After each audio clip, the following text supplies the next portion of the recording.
frustrated with the price of gasoline. I don't know a single person that's not filling up their tank across the country and saying, this is killing my food budget, my housing budget, everything they have to be able to deal with. I asked some of my field team, just as they're out and about this week across Oklahoma, to just snap a price to the gases that are going on right now this week in Oklahoma. And you can see in Kingfisher, just for regular unleaded here, Kingfisher $3.99 in Tulsa. QT's the winner here at $3.53. We'd love to see that around Washington, D.C. or many areas of the country.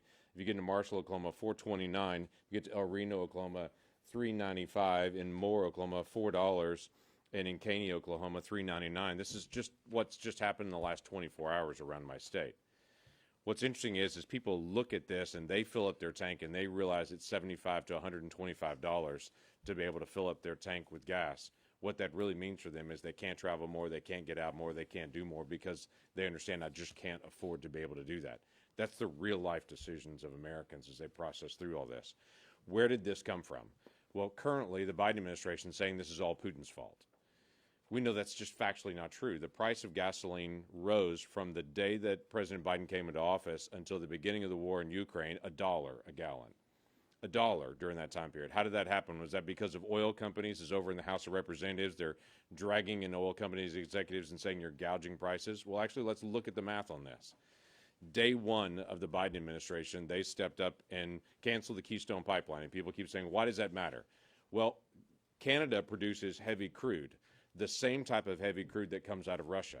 So we're either going to buy that heavy crude from Russia or from Canada. And day one, President Biden said, I want to buy that type of crude from Russia, not from Canada. The other factoid on this is interesting is the president's just done a release of the Strategic Petroleum Reserve. The release he's doing from the Strategic Petroleum Reserve for a short period of time for the next several months is almost exactly what would be coming from the Keystone Pipeline every single day from here on out. So while he's trying to manipulate the prices with the Strategic Petroleum Reserve, you can actually increase production and input into our country from an ally like Canada that'd be reliable and predictable that actually bring prices down. What else did the President of the United States do? Day one, cancels out the Keystone Pipeline. Day one, he looks at all the Trump administration policies that do anything with energy and said, let's reevaluate all of those. Day one, he shuts down everything that's happening on federal lands as far as federal leasing, no federal leases. And he steps out and says, well, there's 9,000 that are out there. They've got plenty of options on it. He knows the math on this. Most of those are checkerboards with at least just one section tested out, but they're not going to really do production in that area until they have all the leases around it. And he knows the game on that. And so he can say there's 9,000 leases out there and really know as well that nothing's really going to happen with it. 24% of the oil that we get in the United States comes from those federal leases. So when he has now still not reopened the short-term moratorium on federal leasing, he's cutting off the future of oil into our country, and it continues to accelerate prices.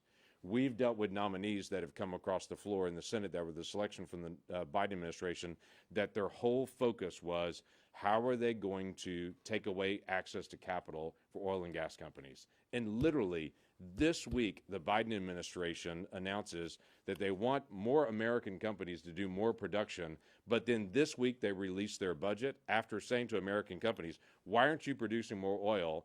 The Biden budget has 15 brand new tax proposals that they've got on their production of oil and gas. So at the time that they're saying to companies, y'all should produce more oil, you're the problem, they're not looking in the mirror, seeing 15 new taxes that they're releasing, trying to cut off access to capital, trying to be able to make us more focused on what's happening internationally. There are lots of issues the Biden administration needs to look at. This is not a result of Putin's war. This is a result of Biden policies. And everyone knows it. And they can try to change the subject all they want to, but everyone knows this is a direct result of the Biden policies that are here. That's our frustration. There is a way to produce more American energy. There is a way to be able to bring prices down. They're just not willing to do it at this point. There's a whole series of us that are going to have the opportunity to be able to talk through this, and I want to be able to check in with everybody. Thanks for being here. Senator Barrasso's up next. Well, thanks, Senator Langford, for your continued leadership on this. The American people are paying the price and feeling the pain of the policies of Joe Biden as President of the United States, and specifically with energy. This past weekend in Wyoming, people were paying about $2 per gallon more than they were the day that Joe Biden came into office. That means they don't have that money for other things in terms of their lives, in terms of their children. The people are having to change the way they drive, they shop, and they live as a result of Joe Biden's policies, which has driven up the cost of gasoline all across the country. So what's he going to do about it? Well, he made a speech and he said he was going to release energy from the Strategic Petroleum Reserve. This is the third Hail Mary pass he's thrown on this in the last 6 months. This is going to be incomplete just like the others, but he's going to continue throwing Hail Mary passes all the way through the election in November, at which time the American people are going to stand up and say, we're done with this, we're going to turn over the House and the Senate. The real concern I have at something like this release of the Strategic Petroleum Reserve is it doesn't actually produce one more barrel of American oil.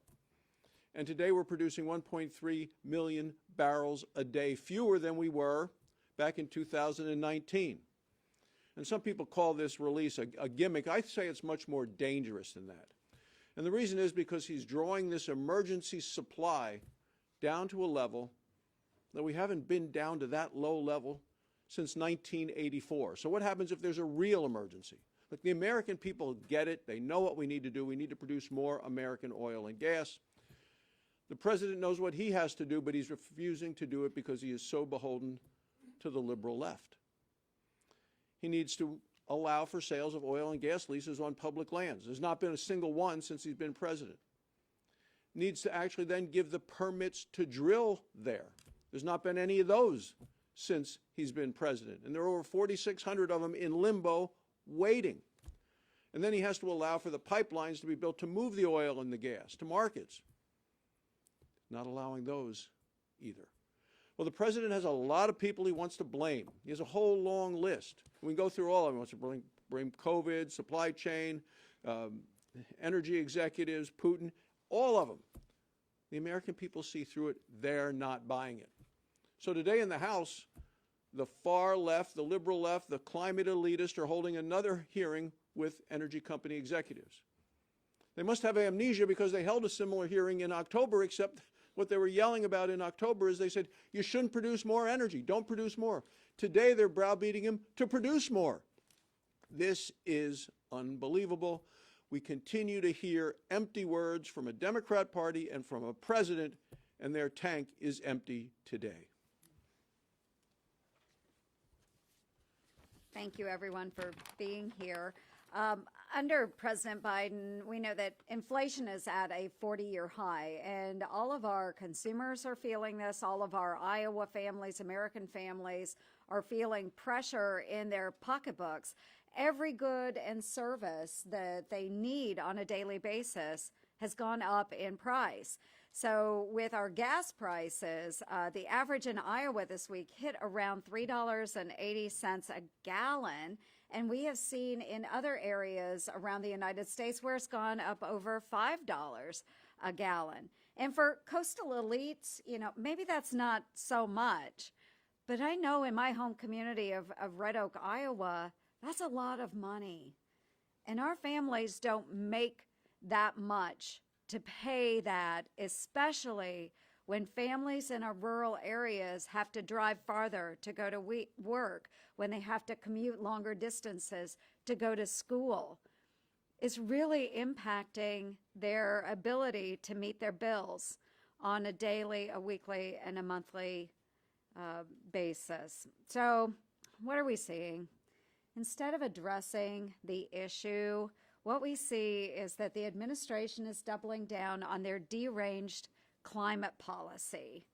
And the president's budget contains billions, not millions, but billions of dollars for electric vehicles. I don't know many folks in my neighborhood that can afford to go buy an electric vehicle. Okay? So what we see, they're doubling down on these crazy policies that are out there that most normal Iowans just don't think about. They are just concerned about how they're going to make ends meet. So they're ignoring, the administration is ignoring biofuels, which is a cleaner, more affordable, renewable energy, which is made right here at home. But again, all of us are going to say this today. We need to increase our energy production right here at home. It's really important, including biofuels. I have the Homefront Energy Independence Act. This would replace Russian oil with clean American-made renewable fuels that are available right now, creates jobs, it lowers gas prices, and reduces dependence on our adversaries, including Iran and a number of other bad actors. But bottom line, you'll hear it again and again.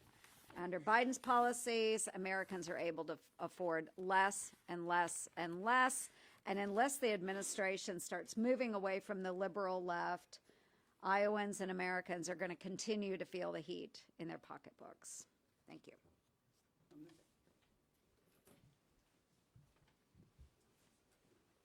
As I have said before, the problem is that the oil is in Louisiana and Texas and Oklahoma and Kansas and North Dakota and Alaska and in many other states. But the dipsticks are in Washington, D.C. This is a problem of simple economics. And in my opinion, the Biden administration will continue to kick its own ass politically and do what may be irreparable damage to the American people's pocketbooks and standard of living and to America's national security until the president transitions to an all-of-the-above energy policy. Take national security. We know that it will be very difficult, if impossible, to defeat Putin until we cut off his cash flow.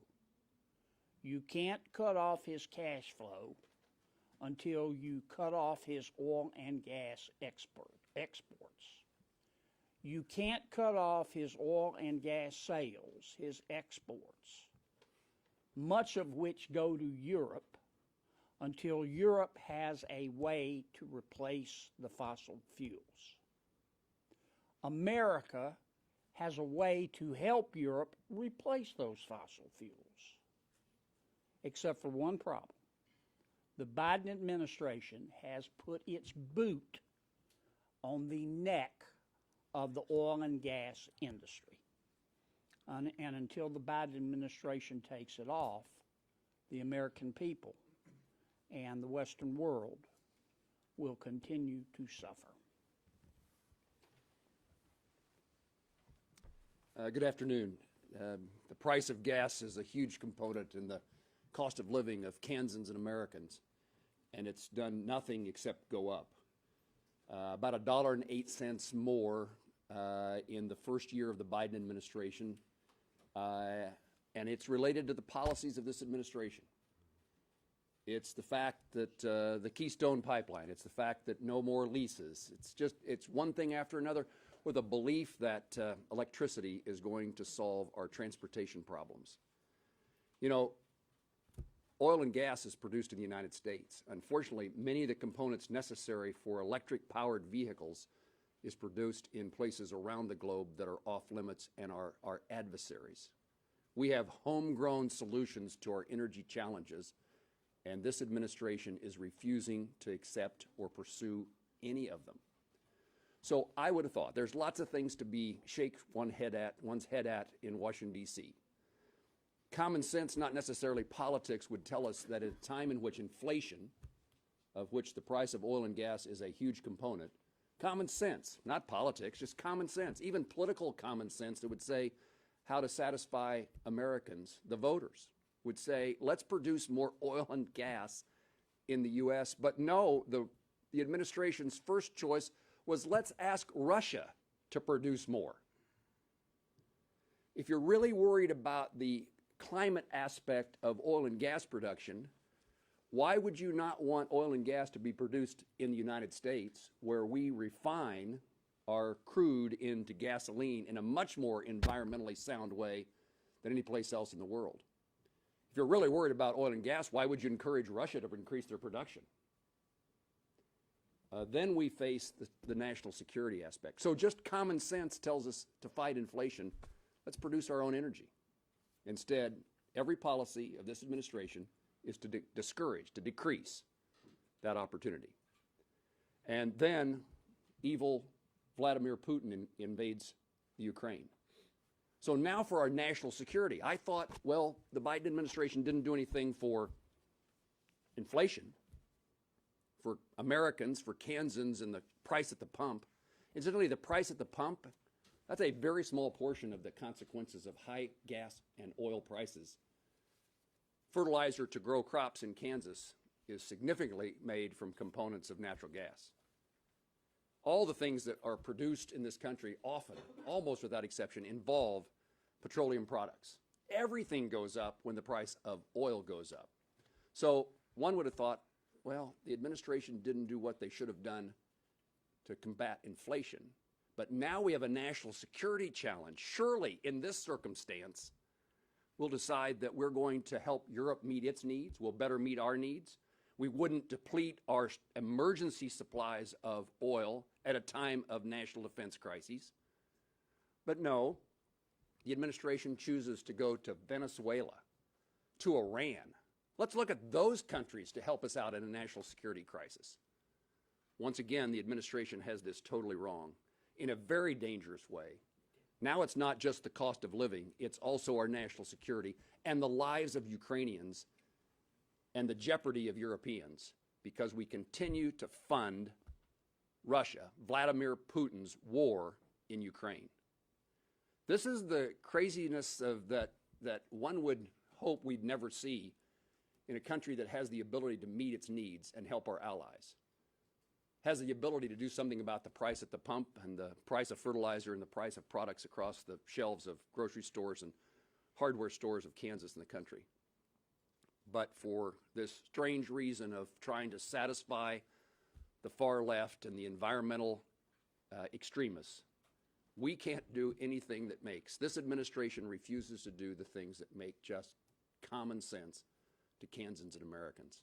It's time for us to become energy independent again by utilizing all of the above options that we have to produce energy for America and the world in America.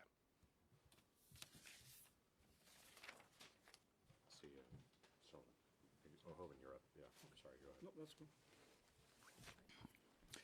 Biden administration needs to take the handcuffs off our energy producers. We can produce a lot more oil and gas. We do it with the best environmental stewardship in the world. But the Biden administration needs to take off the handcuffs. This is supply and demand. Look, less than 2 years ago, we were producing about 13 million barrels a day. Now we're down to about 11.5 million barrels a day. That's less supply because of the Biden administration's energy policies. My state alone, North Dakota, we were producing 1.5 million barrels a day. We're down to 1.1 million barrels a day. It's because of the energy policy of the Biden administration. You can't bring a restrictive energy policy that reduces supply and expect to get some relief in terms of prices at the pump or the availability of energy in this country, or even our ability to help our friends and allies in Europe as we're trying to help Ukraine as they face this horrible invasion by Russia. This makes no sense. How can the Biden administration tell the people of America they're trying to solve the problem when they are the problem? The Biden administration's energy policy is the problem. Take the handcuffs off our energy producers. Nobody does it better in terms of producing energy, in terms of producing oil and gas, than the American companies that are doing it. And I'll just run through the examples. You know what they are, but it starts with a moratorium on leasing on federal lands, both onshore and off. And then the Biden administration says, well, no, they have these leases. Well, sure, but if you hold the lease up with regulation and court challenges, they can't produce them, can they? And that's exactly what they're doing. And they're slowing down permitting across the board with all these regulations and restrictions, and then they hold up our ability to move oil and gas around the country by holding up pipelines. 2015, I introduced S1. It was a bill to approve the Keystone XL pipeline. We passed it through the Senate. We passed it through the House. President Obama vetoed it. If he had not vetoed it, today that would be bringing almost 1 million barrels a day from our closest friend and ally, Canada. That's 830,000 barrels a day we don't have because of that energy policy. It's that simple, and they continue to do it. They're blocking our ability to move natural. We have stranded natural gas in our state, maybe in Oklahoma and these other states too. We can't get our gas to market because we can't get the permits for the gathering systems and the pipelines to move the product to market, let alone getting it to our allies. And we need LNG facilities to get it to our European allies so we can continue to cut off the Russian war machine. The way you cut off the Russian war machine is you cut off their ability to sell energy. And when they can't sell energy to Europe because we're providing it, then the Russian military has no funds. And when we cut off their funds, we shut down their economy. That's how we cripple their military and help our friends and allies in Europe and help Ukraine. It's as simple as this is not a complicated thing.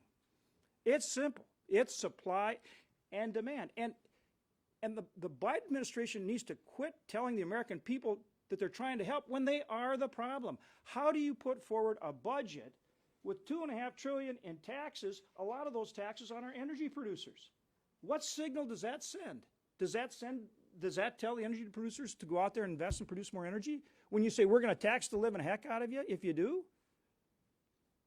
They need to change their energy policy. And until the Biden administration changes their energy policy, don't tell Americans that you're trying to help when your policy is the problem.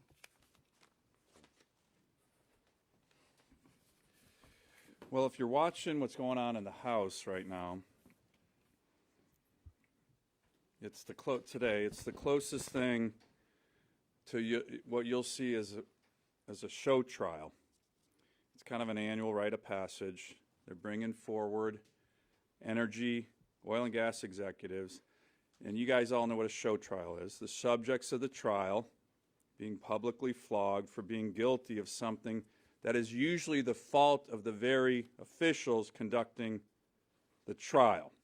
By the way, look at the transcripts of the last show trial in the House. They were getting the energy executives of America to commit to producing less energy. That's what they were doing. Joe Biden, when he campaigned, said, "I'm guarantee we're going to end fossil fuels." That is actually one campaign promise he has tried to keep. You keep hearing about it from us because these are the facts. On day one, they moved out to keep Joe Biden's promise, stopping the production of American energy, particularly on federal lands, killing key infrastructure like Keystone and slowing down other pipelines, going to our financial community, strong-arming them not to invest in American oil and gas, begging dictators for more oil while guys like John Kerry were going to our allies, including in Japan, encouraging them not to buy American LNG. Think about that. Whose side is that guy on? Remarkable. The predictable result, we've all seen it, dramatic increases in energy prices for working families, particularly gas at the pump, pink slips for American energy workers, and empowering dictators. That's what's happening. So here's the deal, though, and this is a real problem for the Democrats. You're seeing it here in the House, or in the Senate and in the House. No one is being fooled by these show trials. I was home over the weekend. I want my colleagues to see that. That's my little poster board. Okay. Now, this is 100. I filled up my truck. My truck was actually 3/4 empty. So that was filling up my truck in Alaska, $109. Had it been fully empty, it would have been $142. To fill up the tank of one truck in America, devastating to working families, but nobody's being fooled. Nobody's being fooled. This is what literally was on the pump in my home state. Joe Biden, I did that. I did that, right? Nobody in America is being fooled. This isn't Putin. This is Biden. He did that. And if this show trial that we're going on In the House right now, we're actually trying to find the culprits of rising energy costs. The witnesses wouldn't be American energy executives. It would be this guy. It would be John Kerry. It'd be Gina McCarthy. It'd be Deb Haaland. Those are the people crushing the American working family with higher energy prices. Those are the people responsible for laying off patriotic American energy workers, like in my state. And those are the people who have been empowering dictators who produce energy as well. And as we're all seeing here, it's got to stop.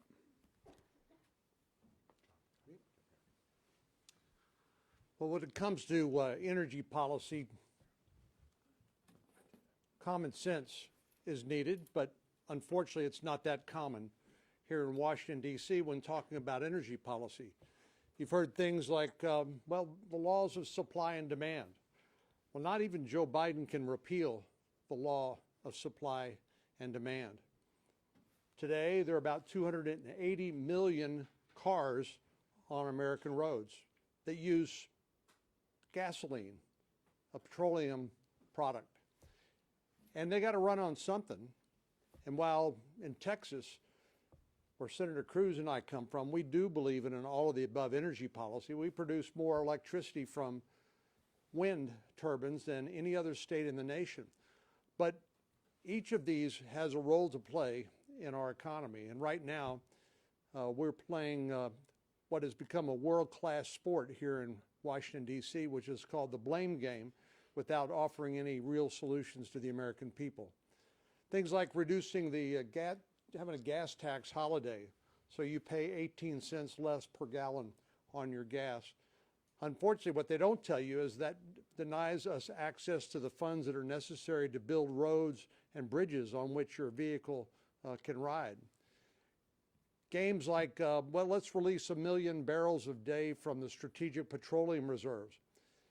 If you unleash American energy, you can produce roughly 5 million barrels a day from one field out in West Texas called the Permian Basin. 5 million. But Biden tells you be satisfied. We're really doing something about this by releasing them 1 million a day. And as you've heard before, it's not producing new oil. This is oil that's already been produced and been stored for an emergency. And heaven forbid we would have a real emergency. But this has also become a national security imperative as well. We haven't talked enough about energy security, but you ask Germans, who I visited with on a recent trip to Germany and Poland, and they get it now. They realize they've been seduced in dependency on one source of oil, and that's Russia. And as you've heard from Senator Sullivan and others, President Biden's been sending this confusing message that, well, we don't want more American energy, but we do want OPEC, and we want the Saudis and the Russians to produce more.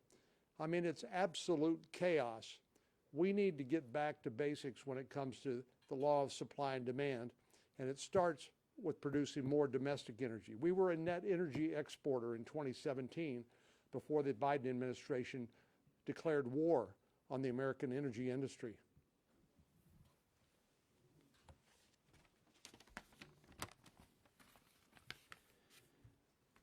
Since Joe Biden entered office, we've seen inflation skyrocketing, higher than any time in the last 40 years. And there's no aspect of inflation that is more painful for the American people than the inflation at the gas pump. The day Joe Biden took the oath of office, the average retail price of gasoline was $2.38 a gallon. Today, it's $4.16 a gallon. In some parts of the country, it has gone as high as $6.90 a gallon. That's not an accident. It is, in fact, the intended effect of political decisions made by Joe Biden and Kamala Harris and Chuck Schumer and Nancy Pelosi.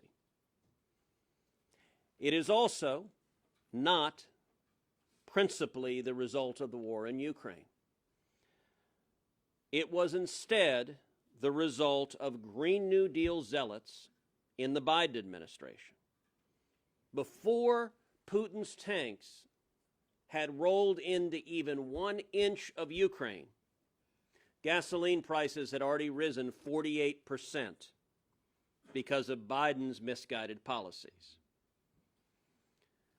Just like with inflation, the administration has had 5 stories on inflation. First, they said it didn't exist. Don't believe your lying eyes.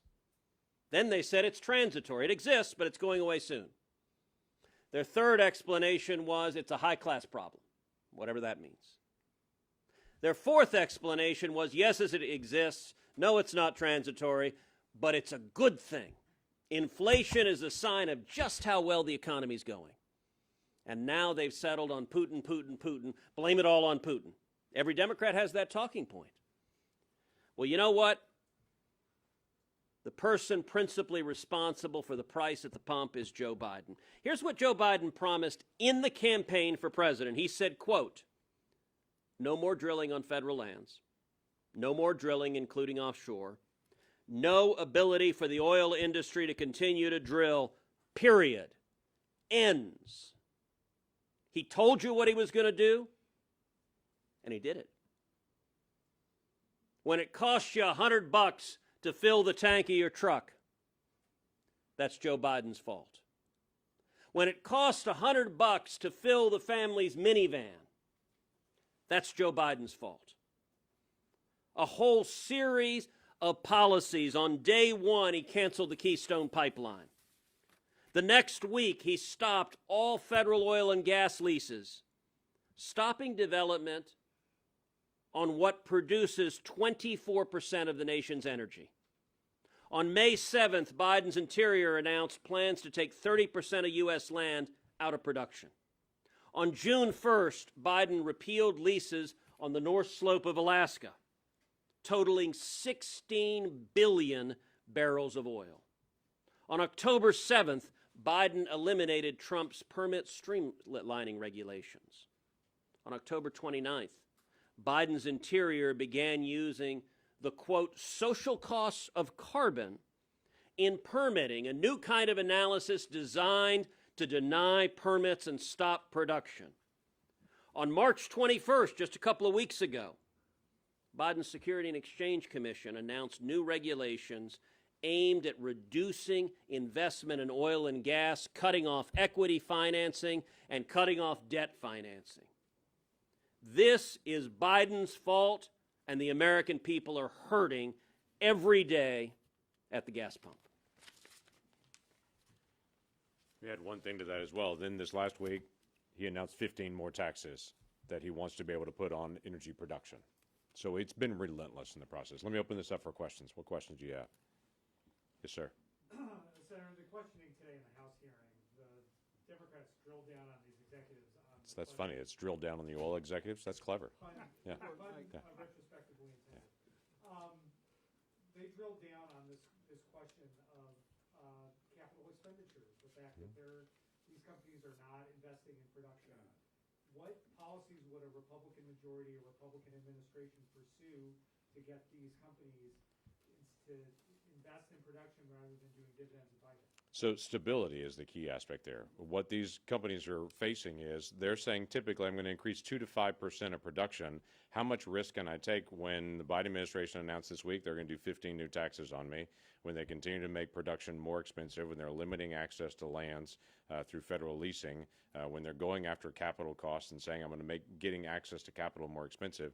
They just want stability. Tell me what the rules are. For instance, what's the U.S. rule right now? No one has any idea. They've just set aside the old rule, and the Biden administration saying we'll get around to getting a new rule when we get to it. They will do more production. We've already seen that. We saw that during the Trump administration when they just did stability on the rules. Said we're going to leave it alone on the rules of the road and allow them to be able to then go invest. We can produce more energy when there's some stability and there's some plan. But when they're constantly tinkering with it and they know they're doing everything they can to punish more production, then why would you do more investment on that? Can I take a shot at that, James? So it's the kind of flip back and forth policies and the show trial element of that hearing that in many ways is remarkable. They're saying you need to invest more in terms of capital. 6 months ago, these same House members were telling the executives, you need to commit right now to producing less oil and gas. Go read the transcripts. Then the Biden administration is strong-arming financial institutions not to invest, and then they're appointing, some of whom get confirmed, some of whom don't, federal officials whose focus is to starve the oil and gas industry of capital. Think about it. Raskin, she didn't get confirmed. The comptroller of the currency, Amarova, said she wanted to bankrupt small oil and gas businesses. And now you have the SEC chairman. Some of us talked to him. Hey, don't make your tenure all about starving capital to American energy companies. That was the one thing I focused on during his confirmation hearing. He said I wasn't going to do it. He did it. FERC, same thing. Go look at the hearing where Joe Manchin brought all 5 FERC commissioners 3 weeks ago in front of the ENR committee. Every single Biden administration nominee, confirmed or not, focuses on starving capital from the American energy sector, and then you have the House members audaciously say, why are you not investing? It is, to Ted Cruz's point, it is purposeful policy. And if you listen to Gina McCarthy and John Kerry, who, by the way, they've kind of put in a closet. You ever notice that? Now that the Ukraine war has broken out, they're like, we really need to shut these guys up. Thank God. But if you listen to them, prior to the war, they were actually saying increased energy prices will, quote, help us rapidly transition to a green future. This is purposeful. And the Dems are going to pay big time in November. Go ahead. Yeah, so a lot of the oil company CEOs at this hearing are saying, policy is part of it, but they're having manpower That's right. issues. There's a supply chain element, just like all aspects of this economy. And you guys kept mentioning supply and demand, right? I mean, I think a lot of people think, analysts I speak with, prices, were high because people were back from the pandemic and driving, and supply couldn't keep up in time. So, I mean, is there a risk you're kind of, exaggerating Biden's role in this? I would only say It's more nuanced. There's a lot at play here. the price of oil is always nuanced, and the challenge of it, what's happening at the price of the pump. We're not trying to oversell. We're just stating the facts that we've seen the last 14 months from the Biden administration. This is purposeful, deliberate policy to reduce the production of American energy. When the Biden administration sees the prices go up and he immediately goes to OPEC and to Russia and says, can y'all produce more? That was a deliberate decision to say, we don't want more production here. We want more production there. What he's putting on with FERC, what they attempted to do that actually we pulled back in the ENR committee with FERC to be able to make it harder to be able to do natural gas pipelines, harder to do natural gas exports. That's a deliberate policy piece. Now, obviously there are other issues as well. A lot of the downhole pipe for drilling comes from Ukraine. And so that's a little tough to get downhole pipe right now when Ukraine's fighting for its life at this point. So I'm aware of that. There's also a big issue on trying to get labor. You're absolutely correct. Every business in America is trying to be able to get labor right now.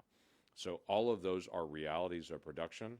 But everybody, when they're looking to be able to invest, what they're going to do in the next level or what they're going to do on federal lands, if they're heavily invested into federal lands like it is in the West, and they're trying to figure out what they're going to do next, there's no predictability in that. And when there's no predictability, it drives it up. The flip side of this, by the way, I've already heard some folks in the Biden administration say he's announced this 180 million barrels of release, and look, the price has already gone down. Okay, number one, there is no release that's actually occurred yet. They've announced it. There's no release that's actually occurred. What is affecting the worldwide price, so we've seen some of the price drop down, is because China's in another lockdown. When China went into lockdown on March the 28th, we saw the price start to be able to drop a little bit. He announces he's going to do 180 million barrels release on March the 31st. But none of that's actually been released yet to actually get into the market. So there are a lot of things that affect the global market on it. Right now, the slight dip that's happening is because of China and their policy. The challenge is to be able to get their downhole pipe from Ukraine or maybe from other aspects of labor policy. But there's no question the Biden policies were designed to drive up the price of energy. There's no doubt there are a lot of factors that affect gas prices. And many of those factors have been exacerbated by the Biden administration. So you're right, the Biden administration screwed up the supply chain. They've done things like put vaccine mandates that have reduced the number of truck drivers that are on the road, that have reduced the number of longshoremen unloading containers, and reduced the ability for the supply chain to work. So yes, they've screwed up other aspects of the economy. But your question was, are we overstating the consequences? Let me point out, Biden promised he would do this, and every single policy they've implemented has been directed at doing this. Here's what Biden said again, quote, no more drilling on federal lands, no more drilling, including offshore, no ability for the oil industry to continue to drill, period, ends. That was his promise. I read 7 or 8 different policies. I could have read about 30 of them. They've systematically taken land off of being available for drilling. They've shut down offshore, new offshore drilling. Together, that comprises 24% of production. The high point under the Trump administration was 13 million barrels a day. It's down at 11.5. That's 1.5 million barrels a day less that's being produced. They're doing what they promised to do. And I got to say, the kangaroo court that's playing out in the House is particularly amusing because you have Democrats yelling at oil companies, why aren't you investing more capital? When every single nominee from the Biden administration has laid out their objective to starve the energy industry of capital. The SEC is trying to cut off equity funding. The banking regulators are trying to cut off debt funding. If you have no capital, you can't drill. And why on earth does Joe Biden want Maduro in Venezuela to drill, want Putin in Russia to drill, and want the Ayatollah in Iran to drill, but not Americans? And a final point, American energy production is the cleanest in the world. So their irrational Green New Deal policies are hurting the environment. They're not only driving the price of gas up at the pump, but we're relying more on dirtier oil and gas from foreign countries than cleaner oil and gas from the United States because these are zealots. When they tell you they're going to shut down American energy, and they in fact shut down American energy, they don't get to claim they didn't mean to shut down American